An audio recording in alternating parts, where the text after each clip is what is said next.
Так, вот мы имеем камин, который дымит. Что было сделано неправильно?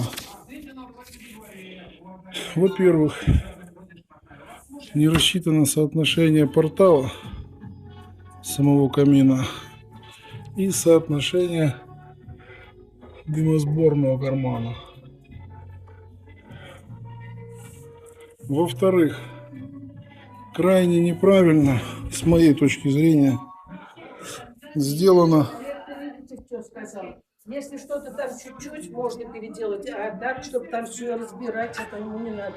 Мы им практически не пользуемся. Главное, что... Вот сделано. Угли падают вниз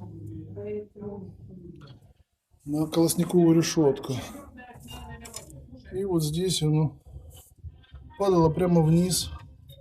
И потом угли выбирали снизу. В общем, крайне неправильно.